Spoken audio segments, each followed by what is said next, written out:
Assalamualaikum warahmatullahi wabarakatuh. Saya Angga, NIM 2019-212-008. Di sini saya akan menjelaskan materi mengenai Customer Relationship Management, yang kedua Enterprise Resource Planning, dan yang ketiga Supply Chain Management.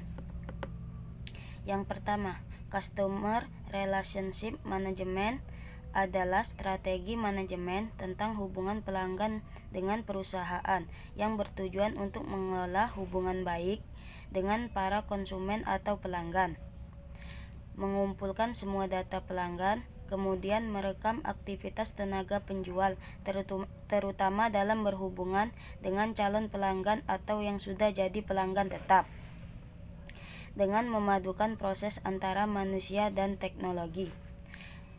Customer Relationship Management bertugas untuk menjaga hubungan yang lebih baik dengan pelanggan. Beberapa tugas lainnya dari Customer Relationship Management atau disingkat CRM ini adalah sebagai berikut. Yang pertama, mengumpulkan dan melakukan pengelolaan informasi yang berkaitan dengan layanan dan penjualan dari pelanggan menggunakan sistem yang sudah terhubung dengan pelayanan pelanggan. Yang kedua, melakukan analisis efektivitas CRM untuk memastikan sistem pelayanan pelanggan sudah berjalan dengan baik atau belum.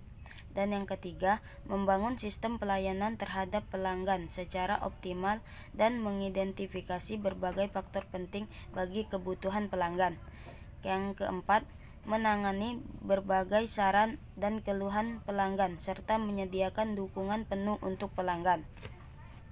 Manfaat Customer Relationship dalam bisnis. Manfaat yang bisa didapat dari penerapan Customer Relationship Management dalam bisnis seperti 1. Dapat meningkatkan kesetiaan pelanggan, dan yang kedua, efisien dalam penggunaan anggaran perusahaan. Yang ketiga, kegiatan operasional semakin efektif, dan yang keempat, meningkatkan pendapatan dan time to market. Yang kedua, Enterprise Resource Planning.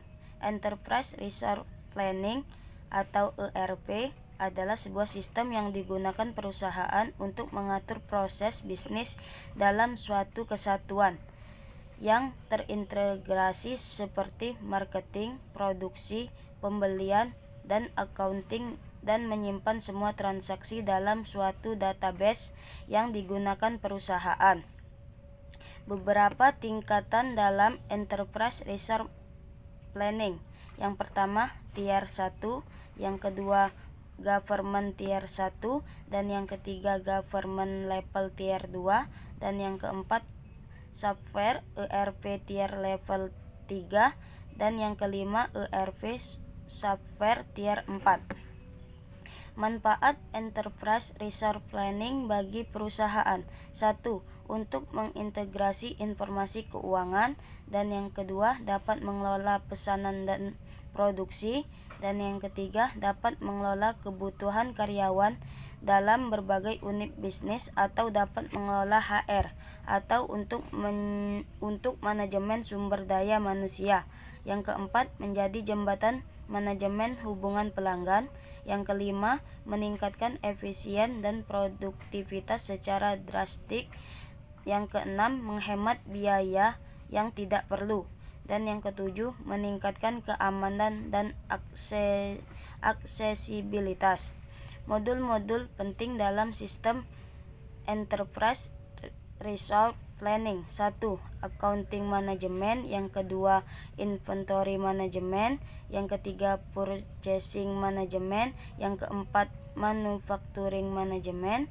Yang kelima, Human Resource Management. Yang keenam, Customer Relationship Management.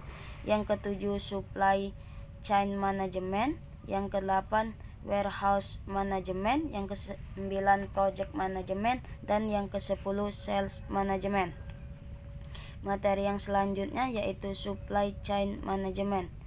Supply Chain Management adalah rangkaian aktivitas bisnis yang dijalankan mulai dari tahap perencanaan, pengendalian, pengimplementasian, jalannya arus produk, hingga proses distribusi produk kepada konsumen. Tujuan supply chain management.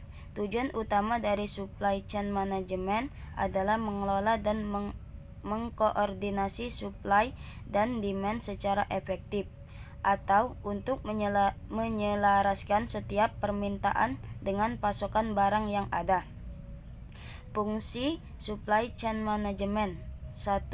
Untuk mengubah barang baku menjadi barang jadi yang diperlukan untuk memenuhi kebutuhan dari konsumen, atau mengonversi bahan baku menjadi produk jadi yang bisa disampaikan ke konsumen akhir. Yang kedua, berhubungan dengan berbagai macam biaya-biaya fisik berupa biaya material, biaya penyimpanan, biaya khusus produksi, biaya untuk transportasi, dan lain sebagainya. Dan yang ketiga, sebagai media pasar dan memastikan jika telah disuplai oleh supply chain. Dan yang keempat, berhubungan dengan biaya survei pasar, perencanaan produk, dan berbagai macam biaya yang bisa muncul akibat tidak terpenuhi aspirasi konsumen oleh produk yang mana disediakan oleh supply chain. Proses tahapan chain supply management: yang pertama customer, yang kedua planning, yang ketiga purchasing, yang keempat inventory, yang kelima produksi, dan yang keenam pengiriman.